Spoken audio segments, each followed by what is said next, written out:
지난주에 이어 요한복음 21장 1절부터 14절까지입니다. 요한복음 21장 1절부터 14절까지요. 찾으셨으면 우리 다 같이 한 목소리로 봉독하시겠습니다. 시작. 그 후에 예수께서 디비랴 호수에서 또 제자들에게 자기를 나타내셨으니 나타내신 일은 이러하니라. 시몬 베드로와 디두모라 하는 또마와 갈릴리 가나 사람 나다나엘과 세베대의 아들들과 또 다른 제자 둘이 함께 있더니 시몬 베드로가 나는 물고기 잡으러 가노라 하며 그들이 우리도 함께 가겠다 하고 나가서 배에 올랐으나 그날 밤에 아무것도 잡지 못하였더니 날이 새어갈 때에 예수께서 있었으나 제자들이 예수신 줄 알지 못하느니라. 예수께서 이르시되 얘들아 너에게 고기가 있느냐 대답하되 없나이다. 이르시되 그물을 배 오른편에 던지라. 그리하면 잡으리라 하시니 이에 던졌더니 물고기가 많아 그물을 들 수 없더라. 예수께서 사랑하시는 그 제자가 베드로에 이르되 주님이시라 하니 시몬 베드로가 벗고 있다가 주님이라 하는 말을 듣고 겉옷을 두른 후에 바다로 뛰어내리더라. 다른 제자들은 육지에서 거리가 불과 한 50칸쯤 되므로 작은 배를 타고 물고기 든 그물을 끌고 와서 육지에 올라보니 숯불이 있는데 그 위에 생선이 놓였고 떡도 있더라. 예수께서 이르시되 지금 잡은 생선을 좀 가져오라 하시니 시몬 베드로가 올라가서 그물을 육지에 끌어 올리니 가득 찬 큰 물고기가 153마리라. 이같이 많으나 그물이 찢어지지 아니하였더라. 예수께서 이르시되 와서 조반을 먹으라 하시니 제자들이 주님이신 줄 아는 고로 당신이 누구냐 감히 묻는 자가 없더라. 예수께서 가셔서 떡을 가져다가 그들에게 주시고 생선도 그와 함께 하시니 이것은 예수께서 죽은 자 가운데서 살아나신 후에 세 번째로 제자들에게 나타내신 것이라. 아멘. 자, 우리 말씀 듣기 전에 옆 사람 보시면서 인사 좀 나누시겠습니다. 잘 오셨습니다. 반갑습니다. 샬롬, 샬롬, 샬롬. 저는 옛날에 제 아버지가 멸치 잡는 어장을 했습니다. 그래서 어릴 때 그 어장마기도 가보고 그래서 어촌에서 고기 잡으면서 살아가는 그런 모습을 여러 번 본 적이 있습니다. 고기잡이 하는 그 선원들에게 있어서 가장 큰 기쁨이 무엇일까요? 그것은 아마 만선을 이루는 것, 그보다 더 기쁜 일은 없을 것입니다. 이 고기를 잡을 때는 그 물때에 따라 아침 일찍 새벽에 나갔다가 조업을 하고 저녁에 돌아오는 케이스가 있고, 또 어떤 경우에는 저녁 밤늦게 나갔다가 새벽에 조업을 끝내고 돌아온 케이스도 있습니다. 밤새도록 그물을 던져 고기를 잡았는데 만선을 이루었다. 얼마나 기쁠까요? 사실 여러분, 우리가 이 만선에 대해서 저는 이런 생각을 해봤습니다. 고기 잡는 어부에게 있어서 최고의 기쁨이 만선인데, 그러면 우리가 인생을 살아가는 동안에 뭐 비즈니스도 하고 직장 생활도 하고 자녀도 키우고 또 요즘에는 뭐 건강 문제 때문에 뭐 인삼, 선삼, 홍삼, 흑삼 뭐 여러 가지 이런 것들을 많이 먹지 않습니까? 건강 문제도 있는데 우리가 인생을 살아가는 동안에 비즈니스도 만선이고 건강도 만선이고 자녀 문제도 만선이고 하는 일마다 만선이면 얼마나 좋을까, 그런 생각이 들어졌어요. 그러면 우리가 어떻게 해야 우리 인생길에 하는 모든 일들이 만선을 이룰 수 있을까요?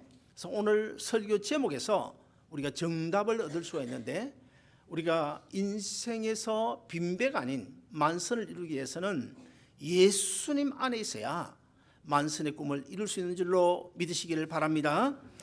오늘 본문에 보시면 이 베드로를 비롯해서 7명의 제자, 거기는 도마도 포함이 되어져 있습니다. 7명의 제자들이 갈릴리 바다에 와서 배를 타고 밤에 조업을 나갔어요. 밤에 가서 밤새도록 그물을 던졌습니다.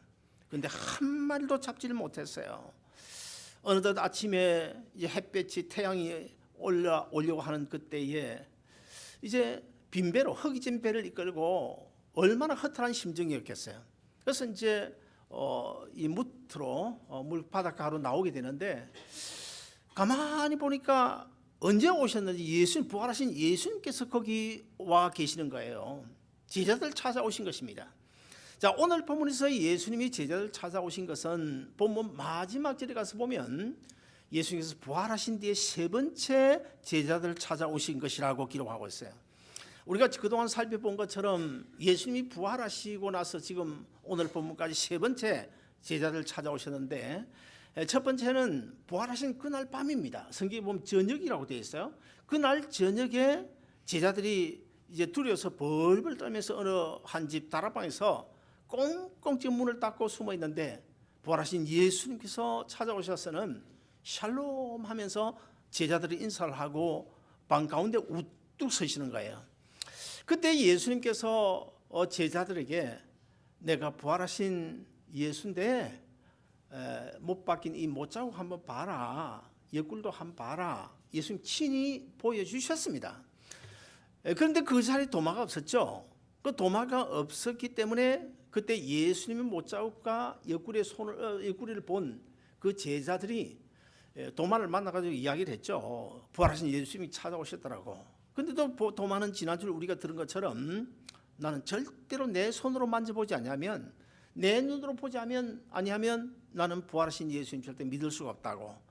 그러자 그로부터 한 8일 지난 다음에 어느 날 밤에도 여전히 예수님의 제자들이 한 다락방에 모여 있는데 예수님께서 그 자리에는 도마도 있었고 예수님이 또 다시 찾아오셨는데 그때가 두 번째입니다. 자, 그러면 이런 문제가 생깁니다.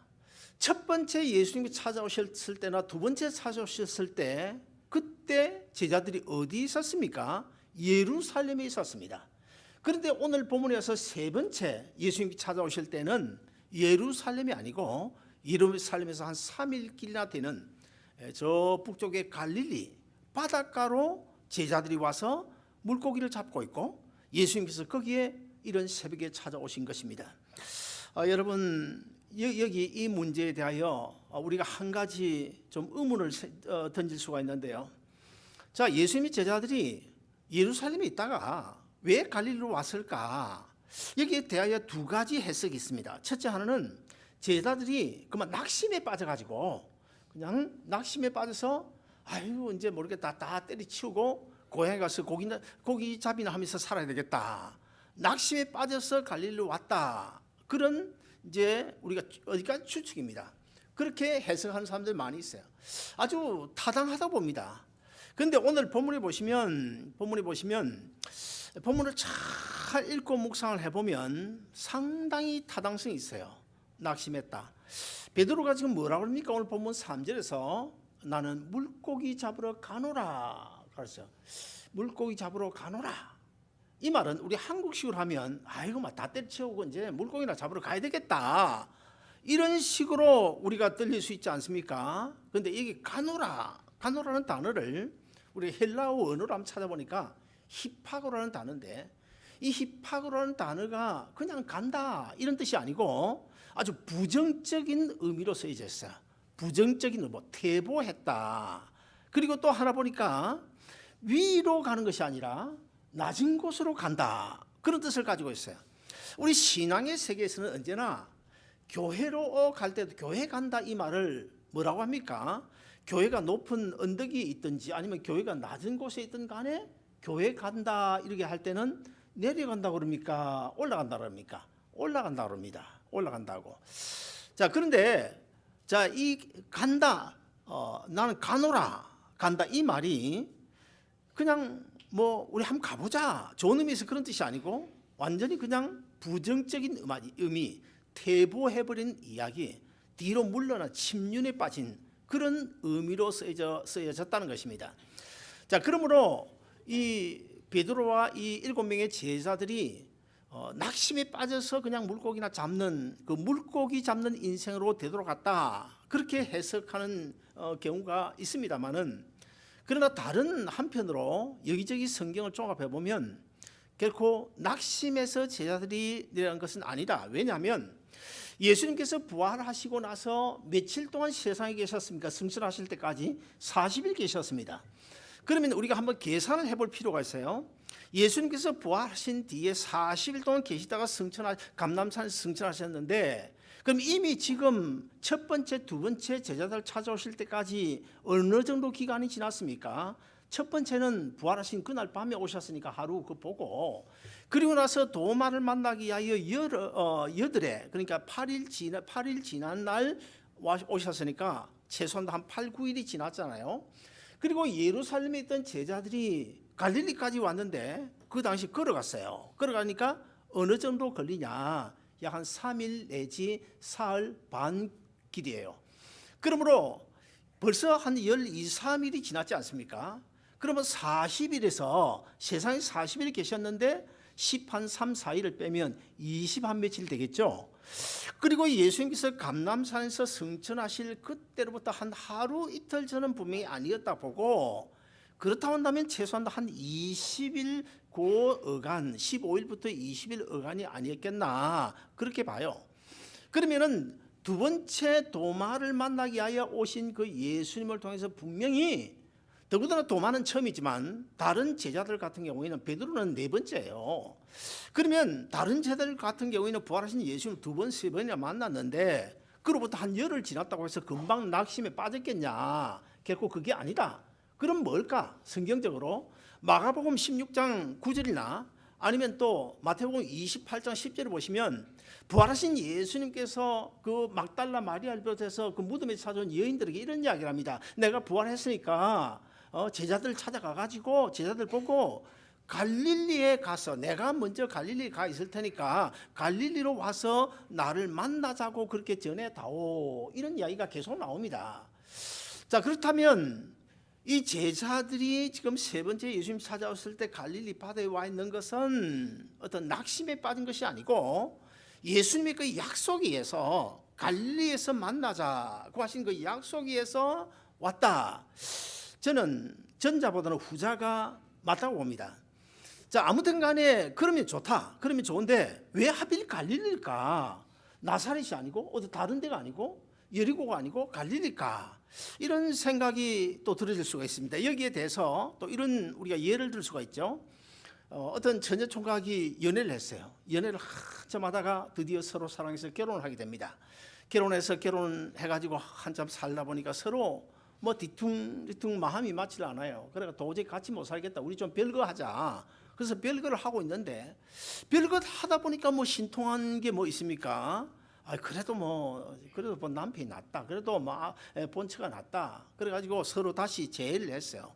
재회를 하고는 우리 한번 지금부터 잘 살아봅시다. 그래서 의기투합이 됐는데 그러면 주로 어디로 갑니까? 어디로 갑니까? 이건 분명 제 경우는 아닙니다. 분명 오해는 하지 마시고, 그런 경우에 드라마에 보니까 주로 옛날 첫사랑 처음 만났던 장소 가서 서로 사랑을 고백했던 그 장소로 주로 찾아가 가지고 다시 첫사랑을 확인하는 그런 모습을 여러분 보셨죠? 자, 갈릴리가 예수님과 제자들에게 어떤 의미가 있나요? 바로 첫사랑, 예수님과 제자들이 맺은 그 첫사랑의 장소예요. 누가복음 5장에 보시면 예수님께서 처음 공생을 시작하시고 제자들을 한 사람 한 사람 삼으실 때에 베드로를 어디서 만났습니까? 바로 갈릴리 바다. 갈릴리 바다에서 와서 예수님이 베드로를 만나요. 자, 그때 예수님께서 베드로에게 뭐라고 말씀하십니까? 이제 결국 이제 한 마리도 못 나갔죠. 그날 밤도. 예수님께서 그때는 깊은 데로 가서 그물을 던지라 그래요. 예수님 말씀에 의해서 깊은 곳에 가서 그물을 던졌더니 그냥 만선입니다. 그러니까 베드로가 예수님 앞에 꼼짝 못하고 그냥 무릎을 꿇죠. 주여, 나는 죄인입니다. 나를 떠나소서. 그래가지고 이제 베드로를 제자로 삼는데 예수님께서 뭐라고 말씀하십니까? 베드로야, 너는 지금까지는 물고기 낚는 어부였지만 이제는 물고기가 아니고 사람 낚는 어부가 되게 됐다. 그래서 예수님과 제자의 관계를 맺습니다. 자, 이것은 베드로 입장에서 보면 엄청난 축복이고 엄청난 그 약속이죠. 그런데 지금 이 시점에서 봐서 보면 사실은 예수님께서 십자가에 달려 죽으실 그때 베드로 그 외 모든 제자들이 다 지금 뿔뿔이 흩어져 도망가 버리고 오직 유일하게 누구만요? 사도 요한만 십자가 밑에 다른 여인들과 함께 있었다고 제가 언젠가 말씀을 드린 적이 있습니다. 그러므로 지금 베드로를 비롯해서 다른 제자들의 입장은 완전히 낙심에 빠진 것은 아니라고 하더라도 처음 주님과 맺은 그 약속의 자리에서 이탈했다, 그렇게 볼 수 있지 않겠습니까? 그러므로 예수님께서 갈릴리 바다에서 만나자, 그리고 바닷가에 찾아오셔서 오늘 본문 나중에 보면, 본문 중간에 보면 어떻게 합니까? 숯불을 피워놔요. 숯불을 피워놓고 거기다가 조반을 준비해가지고 제자들에게 주는 이런 모습이 나오잖아요. 자, 이 숯불의 의미도 참 중요합니다.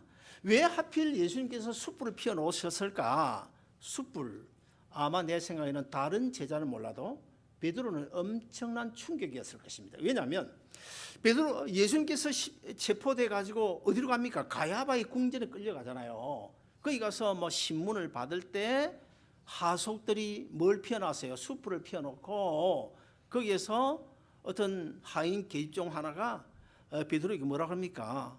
당신 예수 아는 사람, 예수님 제자지. 그럴 때 베드로가 뭐라고요? 나는 절대 아니라고, 절대 아니라고. 그러면서 부인하다 못해 오히려 예수님을 저주까지 하면서 배신했잖아요.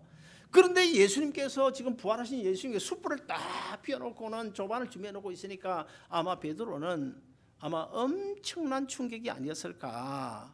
그래서 예수님이 이 갈릴리 바다 찾아오신 것은 바로, 자, 그들은 지금 제자의 자리에서 이탈해 있고 약속의 자리에서 멀어져 갔는데 그들로 하여금 되돌려서 새로운 사명, 미션을 주기 위해서가 아닌가. 우리가 그렇게 해석해야 틀림없습니다. 예수님께서 제자들에게 뭐라고 말합니까? 얘들아, 물고기 좀 잡았냐? 제자들이요, 우리 한 마리도 못 잡았는데요. 저는 이 부분을 생각할 때마다 비단 예수님께서 베드로에게만 하신 이야기일까? 제자들에게만 하신 이야기일까? 어쩌면 2000년이 지났지만 시간과 공간을 초월하신 우리 주님께서 성령을 통하여 오늘 우리 삶의 현장에 오셔서 우리 한 사람 한 사람에게도 똑같은 질문을 하고 계시는 것은 아닐까? 김집사 박건사야, 물고기 좀 잡았냐? 너 그렇게 죽기 살기로 일하더니 돈 좀 벌어놨냐? 건강 흑삼 무슨 선삼 다 챙기더니 건강 좀 확보해놨냐? 이런 질문 앞에 우리는 과연 뭐라고 대답해야 될까요? 예수님께서 드디어 그물을 오른편에 던지라고 말씀하십니다. 옛날에 베드로를 처음 부르실 때는 그물을 깊은 곳에 던지라고 하셨는데 지금은 오른편에 던지라고 말씀하세요. 제자들이 순종했습니다. 그물을 오른편에 던졌더니 이게 웬일입니까? 큰 물고기 153마리 만선을 이루게 돼요.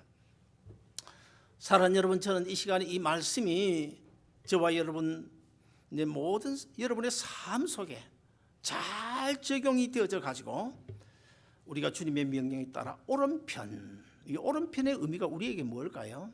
이건 바로 사실 오른편, 왼편은 실제 아무런 의미가 없는 거야. 주님의 말씀이 있는 그 자리야. 주님 말씀이 있는 거야. 제가 언젠가 이런 이야기를 드렸습니다. 예수님께서 베세다 들판에서 5,000명, 그러니까 한 2만 명 불러 모아놓고 오병이어 가지고 다 먹이고 12강조리 남잖아요. 근데 그때 결국에 그렇게 떡 얻어먹은 사람들 다 뿔뿔이 다 떠나버렸잖아요. 예수님께서 다 떠나버리고 예수님 제자들만 남았어요. 예수님께서 제자들 너무 허탈하셔가지고 예수님 제자들에게 이렇게 묻습니다. 너희들도 가려느냐? 그때 성질 급한 베드로가 뭐라고 대답했습니까? 주님께 영생의 말씀이 계신데 주님을 떠나서 우리가 어디로 가오리까? 그래서 저는 그 말씀을 읽는 가운데 요즘 교회를, 좋은 교회를 찾아서 헤매는 사람들 많은데요, 좋은 교회가 어디냐? 그렇게 저보고 묻는다면 저는 베드로에 가서 물어보시오. 그게 정답이거든. 그래서 우리가 영생의 말씀, 정말 내가 살 수 있는, 내 영혼이 살 수 있는, 영혼을 살리는 영생의 말씀 있는 그곳, 그 자리가 바로 오늘 본문에서 오른편에 나온 거예요. 오른편. 이 말씀이 여러분 잘 적용되어져서 여러분 남은 인생길이 정말 만선의 꿈이 이루어지는 놀라운 축복이 있기를 주의 이름으로 축원드립니다. 첫째, 주님 계시지 않는 만선은 결코 있을 수 없다는 사실을 우리가 알아야 됩니다. 누가복음 15장에 보시면 그 탕자 비유가 나오죠. 둘째 아들이 아버지에게 재산을 미리 상속받아가지고 타국을 갑니다. 자, 그 둘째 아들의 입장에서 보면 이민을 갔는데 모든 것을 다 가졌어요. 건강도 있어요. 용기도 있어요. 다 가졌습니다. 거기다 뭐까지요? 자본도 지금 충분해요. 자본도 충분히 가졌어요.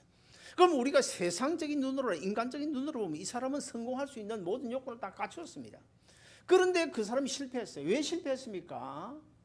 그 청년이 다 가졌지만 한 가지를 몰랐습니다. 뭘 몰랐습니까? 아버지의 품 떠나면 망한다는 사실을 몰랐던 거예요. 그래서 결국 여지없이 그 청년은 망한 신세가 되고 말았습니다. 사랑하는 여러분, 제자들이 밤새도록 그물을 던졌지만 한 마리도 잡지 못했습니다. 여러분 이해가 됩니까? 어떻게 한 마리도 못 잡습니까? 베드로와 야고보, 요한 이런 사람들은 벌써 어릴 때부터 거기 갈릴리 바다를 그냥 흔히 꿰뚫고 있고 물때도 다 알아요. 어느 시간에 어디에 가면 거기 잡힌다 다 아는 사람이에요. 베드로만큼 잘 아는 사람 없을 거예요. 그런데 밤새도록 그물을 던졌는데 잠시 한 30분 나가서 그물 한 번 던진 거 온 것이 아니고 밤새도록. 그런데 어떻게 한 마리도 안 잡힐 수가 있냐? 그런데 오늘 본문 3절을 보시면 밤새도록 그물을 던졌는데 아무것도 잡히지 않았다. 아무것도. 이 아무것도라는 단어 우리식으로는 뭐 그냥 아무것도. 그러나요, 어부들이 고기를 잡으러 나갈 때 다 자기들이 잡는 고기가 있잖아요. 어종 있잖아요. 어종. 예를 들자면 고등어를 잡는다. 고등어를 잡는데 고등어는 한 마리도 안 잡히고 다른 거 하다못해 개도 한 마리 걸릴 수가 있고 뭐 피레미 한 마리도 걸릴 수 있고 망둥어 한 마리도 걸릴 수 있는 거예요. 그럼에도 불구하고 고등어가 한 마리도 안 잡히면 그 어부는 뭐라고 그럽니까? 어부는 한 마리도 못 잡았다 그래요. 실제는 뭐라도 잡혔는데. 그러면 오늘 본문에서 이 베드로 이런 제자들이 아무것도 못 잡았습니다. 그럴 때 결국 피레미 새끼 한 마리도 잡지 못했을까? 어떻게? 한 마리 잡지 못했을까요? 그런데 자, 아무것도라는 이 단어를 영어를 우리가 nothing이라고 그러죠. nothing이라고 그러는데 헬라어로 뭐냐면 우데이스입니다. 우데이스라는 단어가 있는데 이 단어가 참 재미가 있더라고요. 우데이스라는 단어 아무것도 이 단어를 찾아보니까 여성도 남성도 중성도 아니다 그런 뜻이에요. 무슨 말입니까? 여자도 아니고 남자도 아니고 그렇다고 중성도 아니다. 결국 아무것도 없다는 거예요. 결국 오늘 본문에서 아무것도 잡지 못했다 이 말은 고등어를 잡는데 뭐 개 한두 마리 걸렸다 그런 뜻이 아니고 개는커녕 피레미 새끼 한 마리도 잡지 못했다는 거. 완전히 이건 완전 제로라는 사실을 지금 이야기하고 있는 거예요. 사랑하는 여러분, 이 갈릴리 바다가 어떤 곳입니까? 갈릴리 바다는 헐모산 그 높은 그 만년설, 거기서 만년설이 녹아가지고 눈 녹은 물이 흘러내려와요. 요단강을 타고 갈릴리 바다 내려오는데 이 갈릴리 바다 제가 가봤잖아요. 예수님 당시부터 지금까지 2000년이 지났지만 지금도요 그 자연 어느 정도로 그대로 보존되어 있어요. 그리고 365일 늘 청정 호수를 이루고 있습니다. 그런데 이 갈릴리 바다에 고기가 어느 정도 사느냐 하면 예수님 당시에 베드로가 잡은 베드로 물고기라고 그러잖아요. 베드로가 잡은 물고기 붕어처럼 생겨서 제가 한 마리 먹고 왔어요. 그때 먹고 왔는데 그 물고기가 2000년이 지난 지금도 거기서 서식을 하고 있고 그 물고기 외에도 약 한 36종류에서 45종류의 지금 근 40종류의 물고기가 지금도 잘 살고 있어요. 그런 그 갈릴리 호수에서 한 마리도 잡지 못했다. 여러분 이게 우연일까요? 저는 결코 우연이라고 보지 않습니다. 자, 우데이스 여성도 아니고 남성도 아니고 중성도 아니고 전혀 피레미 새끼 한 마리도 잡지 못했다고 성경에서 이 우데이스라는 단어를 표현하는 이유가 뭐냐? 이것은 바로 주님이 함께하지 아니하시면 그 어떤 것도 이룰 수 없다는 사실을 우리에게 보여주는 아주 중요한 의미가 있습니다. 사랑하는 여러분, 사람들은요 예수님 없이도 성공하는 줄 생각합니다. 교회 떠나도 비즈니스 잘 된 줄 생각합니다. 잘 될 수 있어요. 잘 되는 케이스도 많이 있어요. 그러나 예수 떠난 심령, 예수님 없는 가정, 정말 예수님 모시고 살지 않는 그런 비즈니스 잘 될 수 있지만 멀리 보면 절대로 잘 되는 것이 아니라는 사실을 알아요. 제가 뭐 그렇게 긴 세월, 그래도 좀 긴 세월 살았네요. 살다 보니까 참 많은 경험들을 해봤어요. 성공도 해보고 실패도 해보고 정말 많은 돈도 벌어보고 사장 소리도 들어보고 또 신문지상에 이름도 오르내려보고 또 수억의 사기도 당해보고 가장 친한 친구로부터 배신도 당해보고 심지어 죽을 그런 병에도 걸려보지 않았습니까? 그래서 저는 가만히 생각해 보니까 여러분이 어떤 문제를 안고 있더라도 제가 어느 정도까지는 거의 대부분 동병상련의 아픔을 어느 정도까지는 같이 해줄 수 있는 그런 조건이 있구나, 그런 생각이 들었습니다. 제가 이런 많은 경험들을 하면서 깨달은 것이 있어요. 그것은 내가 아무리 머리가 좋아도 야곱처럼 장깨가 있어도 주어진 환경 여건이 뭐 완벽하게 갖추어져 있다고 하더라도 아무리 뒷배경이 좋다고 하더라도 결국 주님이 함께하지 아니하시면, 주님이 도우시지 아니하시면 절대로 성공할 수 없다는 사실, 저는 절실히 깨닫고 오늘까지 왔고요.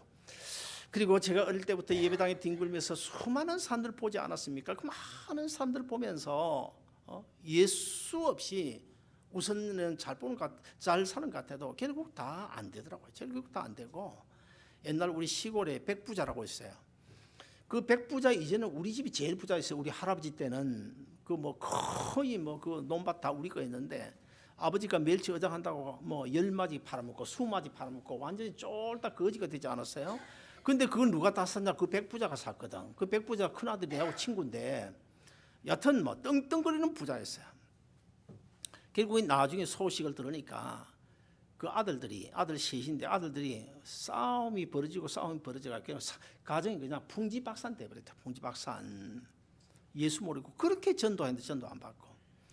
그런데 제가 어릴 때부터 보면서 난 놓고 기억자도 몰라도 오직 예수, 하나님 중심으로 사는 그 어른들 보니까요, 나중에 결국에 다 잘 되는 것을 제가 봤습니다. 언젠가 제가 이야기 드리지 않았어요? 우리 작은 할아버지 장로님 96세인가 7세로 돌아가셨는데 40몇 년 장로하다가 돌아가셨는데, 이 장로님이 너무너무 가난했어요. 그럼에도 1년 365일 새벽기도 한번 빠진 적이 있고 오직 예수. 그러니까 동네에서는 오직 이상한 사람을 볼 정도로 그런 사람인데, 아들 낳으려고 하다가 결국 딸만 6명 낳았습니다. 그런데 너무 가정이 어렵다 보니까 공부를 못 시켰어요. 그 6명 중에서 둘만 중학교로 다니고 나머지는 초등학교 뭐 그렇게 다녔는데, 여러분 우리가 세상적인 눈으로 보면 그 딸들이 어떻게 좋은 데 시집 가고 어떻게 잘 되겠습니까? 그런데 나중에 어떻게 되는지 아세요? 딸 6명, 사이 6명이 몽땅 장로입니다. 장로인데 보통 장로가 아니고, 그 중에 한 장로는 거제도에서 엄청나게 큰 어장을 하는 장로님 되셨고, 또 한 그 사이 장로님은 울산에서 지금 모르겠어요, 한 4층 빌딩을 가지고 화건 사업을 하는 그런 6명의 그 사이 딸들 다 성공하더라고요. 다 성공하더라고요. 오직 예수 그리스도로 살면요 성공합니다. 그런데 우리 눈에는 예수 안 믿어도 성공한 사람들 보이잖아요. 부러워하잖아요. 부러워할 거 없습니다. 세월 지나봐야 돼요. 세월 지나봐야. 어쩌면 지금 그들이 성공하는 것처럼 보이지만 그 성공이 영원한 실패를 위한 어떤 하나의 가정일 수 있다는 거예요. 여러분, 하나님의 심판이 뭡니까? 성경이 말씀하는 심판은 두 가지입니다. 첫째 하나는 1차 심판이 있고 2차 심판이 있어요. 2차 심판은 나중에 우리 주님께서 재림하실 때에 백보자에서 하실 그 심판, 최후 심판인데, 그럼 1차 심판은 뭘까? 1차 심판은 이 죄악 세상에 살아가는 많은 사람들 가운데서 너는 내 것이라고 지명하여 교회로 부르시지 않고 주님 앞으로 부르시지 않고 그냥 내버려 두는 거, 너 한번 잘 먹고 잘 살아봐라 내버려 두는 그 자체가 바로 심판이라는 거야. 그렇지 않습니까? 죄악 세상에서 내버려 두는다, 주님께서 부르시지 않고 내버려둔다. 그러면 그렇게 잘 먹고 살든지 어쩌든 간에 결국에 나중에 그렇게 끝나는 거잖아요. 그러나 지금 우리가 좀 힘들고 어려워도 어쩌면은 먼 훗날 하나님께서 나를 위하여 예비해 놓으신 그 축복의 자리로 걸어가는 하나의 가정일 수 있는 것입니다. 왜 그렇습니까?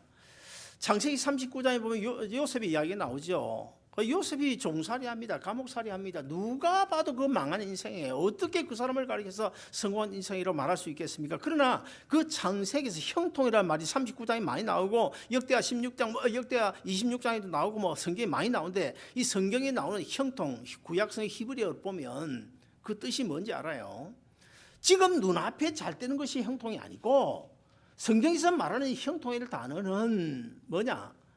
하나님께서 예비해 놓으신 그 축복의 자리, 그 자리로 걸어가는데 이탈하지 아니하고 흔들리지 아니하고 강을 건너든지 산을 넘어가든지 강도를 만나든지 뚜벅 그 자리에서 흔들리지 않고 하나님이 예비해 놓으신 자리로 걸어가고 있는 상태, 그걸 가리켜서 형통이라는 거예요.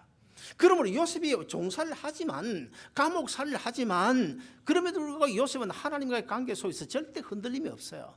그대로 걸어가지고 있지 않습니까? 결국 30세의 총리가 되고 요셉을 통해서 이스라엘 큰 민족의 애굽에서 육성이 되고 나중에 결국 40년 강약길을 가서 이스라엘이라고 하는 그 공동체 큰 민족을 이루는 아주 얼마나 그 복에 그는 내 역할을 했습니까? 사랑하는, 그래서 우리는 좀 더 두고 봐야 합니다.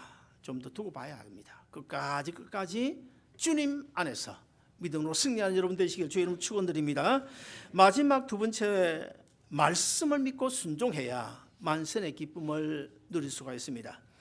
아까도 이야기했지만 베드로, 야고보, 요한 이들은 정말 베테랑 어부들입니다. 그런데도 한 마리도 잡지 못했다. 그때 예수님께서 그러면 오른편에 던져라. 그러면 많이 잡힐 것이다. 분명히 성경 그렇게 말씀하고 있어요. 그냥 던지라고 하지 않았어요. 많이 잡힐 것이다 그랬어요. 자, 여러분, 이 오른편의 의미가 뭘까요? 오른편의 의미 사실 별 의미 없습니다. 의미 없어요. 자, 누가복음 5장에서는 깊은 곳에 던지라고 했는데 이번에는 오른편에. 그러면 우리가 이렇게 생각해 볼 수 있어요. 그러면 물고기 떼들이 옛날 그때는 누가복음 5장에서는 뭐 그냥 갑자기 물고기 떼들이 그냥 수많은 물고기 떼들이 깊은 데로 그냥 확 몰려 있었을까? 그래서 예수님 그걸 알고 깊은 데를 던지라고 했을까? 아니면 오늘 본문에서는 물고기 떼가 그냥 배가 조그만 배가 있는데 배 오른쪽에 막 그냥 물불 몰려 있었을까? 그래서 예수님 오른쪽에 던지라고 했을까? 결국 아니라는 거예요.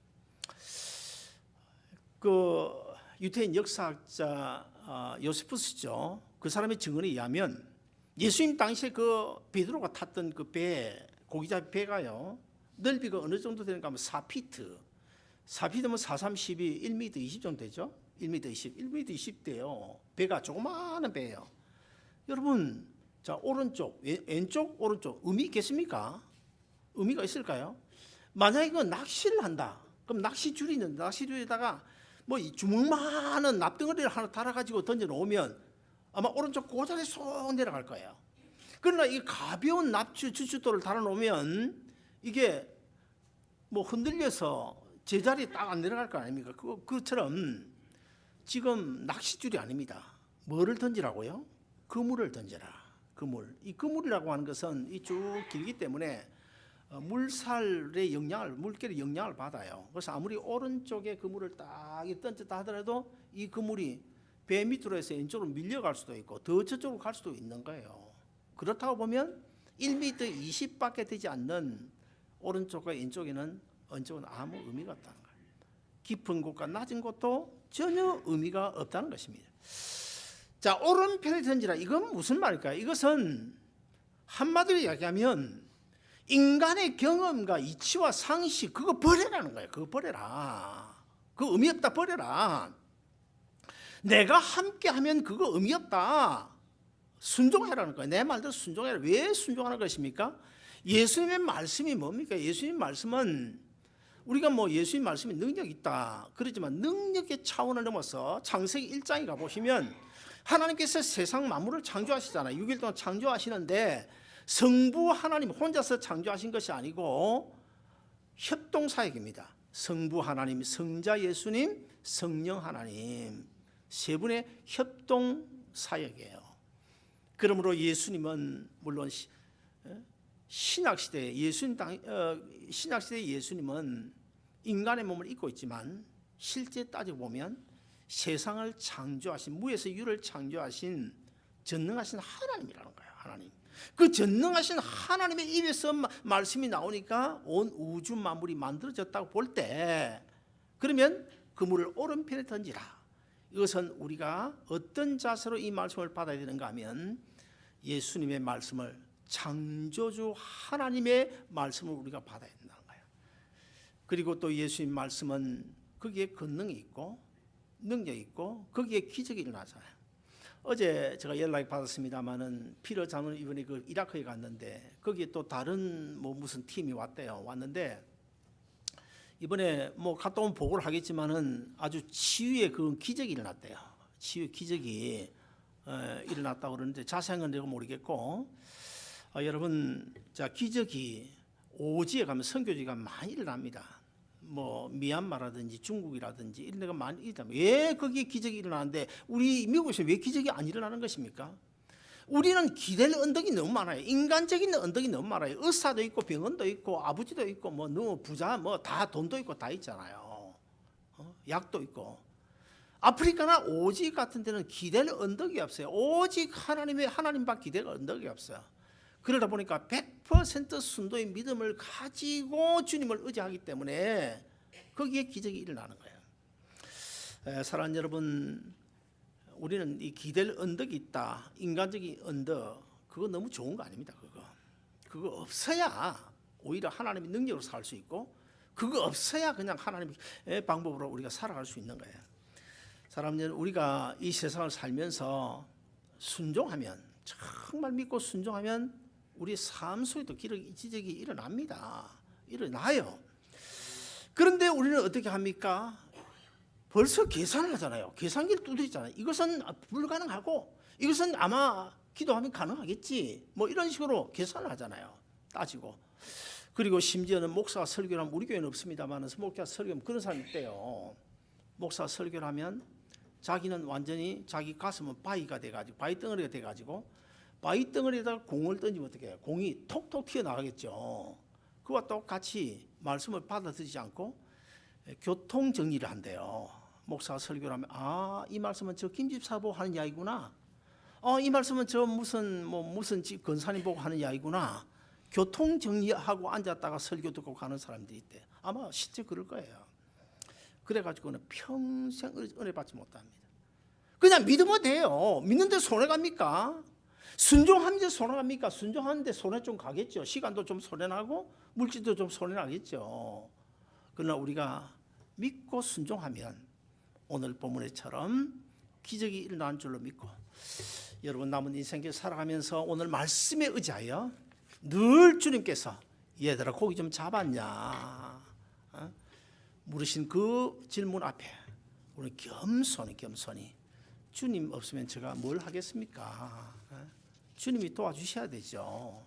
그래서 주님 말씀만 하옵소서. 이사야처럼 내가 순종하겠나이다. 그런 믿음과 순종으로 여러분의 삶 속에 놀라운 기적이 일어나기를 주의 이름으로 축원드립니다.